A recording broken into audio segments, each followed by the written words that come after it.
As we move toward wheat planting this fall, it's important to get our crop off to a good start. That's going to begin by soil testing so that we can determine the appropriate phosphorus and potassium levels for that upcoming wheat crop. Across the state, really no matter where you are and no matter what crop you're following, I recommend 30 pounds of nitrogen per acre to get that crop off to a very good start.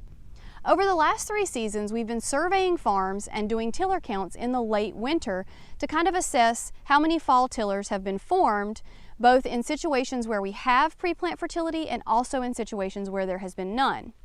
For those farmers who have had at least 30 pounds of nitrogen applied, their average tiller count is around 13 tillers per square foot more than those farmers who have had 0 nitrogen applied at planting.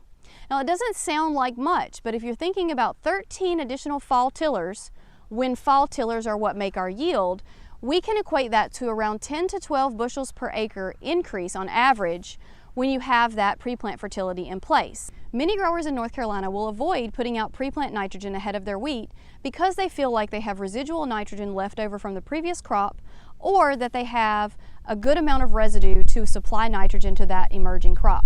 I caution against that because in North Carolina we receive so much rainfall throughout the spring and summer that much of the nitrogen you've applied is certainly gone. Now, following soybean, you will have a little bit of nitrogen available because the soybean is actually fixing that nitrogen in the soil. However, your residues have not broken down enough in that fall season to provide nitrogen directly to emerging seedlings. So it's very important to make sure you're putting out that 30 pounds of nitrogen up front and then paying attention to your fall weather to decide whether you're going to make a late winter application or very early spring application. That will occur if and only if we've had a very wet fall. If we end up in a dry fall, then you can wait until it's time for top dressing to make those final applications.